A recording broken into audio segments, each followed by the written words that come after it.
اللہ کے نام سے شروع جو نہایت مہربان رحمت والا ہے۔ الف لام میم۔ یہ کتاب جس میں کوئی شبہ نہیں، ہدایت ہے تقویٰ والوں کے لیے، جو غیب پر ایمان رکھتے ہیں اور نماز قائم کرتے ہیں، نیز جو کچھ ہم نے انہیں عطا کیا ہے اس میں سے خرچ کرتے ہیں، اور جو کچھ آپ پر نازل کیا گیا، نیز جو آپ سے پہلے نازل کیا گیا، ان پر ایمان اور وہ آخرت پر یقین رکھتے ہیں۔ یہی لوگ اپنے رب کی طرف سے ہدایت پر قائم ہیں اور یہی فلاح پانے والے ہیں۔ جن لوگوں نے کفر اختیار کیا ان کے لیے یکساں ہے کہ آپ انہیں متنبع کریں یا نہ کریں، وہ ایمان نہیں لائیں گے۔ اللہ نے ان کے دلوں اور ان کی سماعت پر مہر لگا دی ہے، نیز ان کی نگاہوں پر پردہ پڑا ہوا ہے اور ان کے لیے بڑا عذاب ہے۔ لوگوں میں سے کچھ ایسے بھی ہیں جو کہتے ہیں ہم اللہ اور روز آخرت پر ایمان لے آئے، حالانکہ وہ ایمان لانے والے نہیں ہیں۔ وہ اللہ اور ایمان والوں کو دھوکہ دینا چاہتے ہیں، جبکہ حقیقت میں وہ صرف اپنی ذات کو ہی دھوکہ دے رہے ہوتے ہیں، لیکن وہ اس بات کا شعور نہیں رکھتے۔ ان کے دلوں میں بیماری ہے، پس اللہ نے ان کی بیماری اور بڑھا دی، اور ان کے لیے دردناک عذاب اس وجہ سے ہے کہ وہ جھوٹ بولا کرتے تھے۔ اور جب ان سے کہا جاتا ہے کہ زمین میں فساد برپا نہ کرو تو کہتے ہیں ہم تو بس اصلاح کرنے والے ہیں۔ یاد رہے فسادی تو یہی لوگ ہیں، لیکن وہ اس کا شعور نہیں رکھتے۔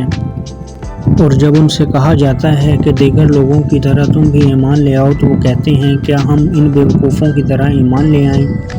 یاد رہے بے وقوف تو خود یہی لوگ ہیں، لیکن یہ اس کا علم نہیں رکھتے۔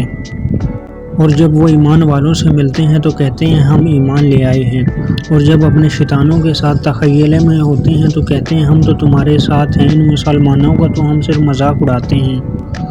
اللہ بھی ان کے ساتھ تمسخر کرتا ہے اور انہیں ڈھیل دیتا ہے کہ یہ اپنی سرکشی میں سرگرداں رہیں گے۔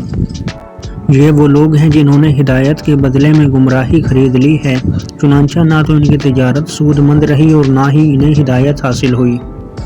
ان کی مثال اس شخص کی سی ہے جس نے آگ جلائی، پھر جب اس آگ نے گرد و پیش کو روشن کر دیا تو اللہ تعالیٰ نے ان کی روشنی سلب کر لی اور انہیں اندھیروں میں چھوڑ دیا کہ انہیں کچھ سجائی نہیں دیتا۔ وہ بہرے، گونگے اور اندھے ہیں، پس وہ باز نہیں آئیں گے۔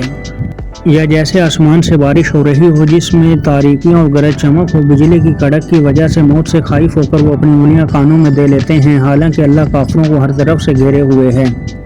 قریب ہے کہ بجلی ان کی آنکھیں سلب کر لے، جب وہ ان کے لیے چمک دکھاتی ہے تو وہ اس کی روشنی میں چل پڑتے ہیں، اور جب تاریکی ان پر چھا جاتی ہے تو وہ رک جاتے ہیں۔ اور اللہ اگر چاہتا تو ان کی سماعت اور بینائی سلب کر لیتا، بلا شبہ اللہ ہر چیز پر قادر ہے۔